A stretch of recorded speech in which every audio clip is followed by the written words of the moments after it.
LIC సంస్థ 60,000 కోట్ల రూపాయలని అదానీ కంపెనీలో పెట్టుబడులు పెట్టడాన్ని కాంగ్రెస్ నాయకులు తీవ్రంగా ఖండించారు. ఎల్ఐసి వైఖరికి నిరసనగా హైదరాబాద్ సెక్రటేరియట్ దగ్గర ఉన్న ఎల్ఐసి జోనర్ కార్యాలయం ముందు ధర్నా నిర్వహించారు సికింద్రాబాద్ కాంగ్రెస్ నాయకులు. 30 కోట్ల మంది భారతీయుల పెట్టుబడితో నడుస్తున్న ఎల్ఐసి ప్రైవేట్ సంస్థలో పెట్టుబడుల్ని ఎలా పెడుతుందని ప్రశ్నించారు వేణుగోపాలస్వామి. ఎల్ఐసి పెట్టుబడుల్ని ఉపసంహరించుకునే వరకు పోరాటం చేస్తామని హెచ్చరించారు కాంగ్రెస్ నాయకులు.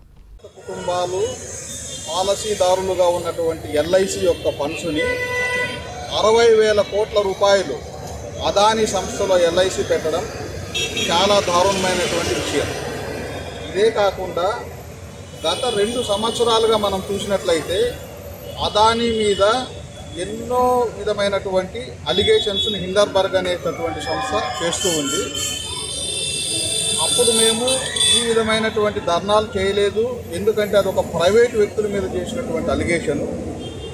ఇవాళ ఏదైతే అలిగేషన్ చేశారో సెబీ చైర్మన్ మాధవి పూరి మీద ఏదైతే అలిగేషన్ చేశారో, ఒక regulator, security regulator, SEBI chairperson మీద చేసినటువంటి రెగ్యులేటర్కి ఇమీడియట్గా రాహుల్ గాంధీ గారు ఆమె రిజిగ్నేషన్ చేయాలి. ఒక రెగ్యులేటర్ మీద ఒక ఆరోపణలు వచ్చినప్పుడు అక్కడి నుండి ఆమెను తప్పించాలనేటటువంటి ఉద్దేశంతో ఆయన జాయింట్ పార్లమెంటరీ కమిటీని కోరడం జరిగింది.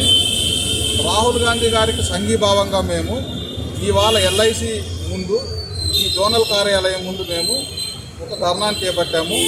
ఎల్ఐసిలో 60,000 కోట్లు ఏదైతే అదానీలో ఏదైతే పెట్టారో ఆ ఫండ్స్ అన్నింటినీ కూడా ప్రొటెక్ట్ చేయాలనేసి మేము ఈ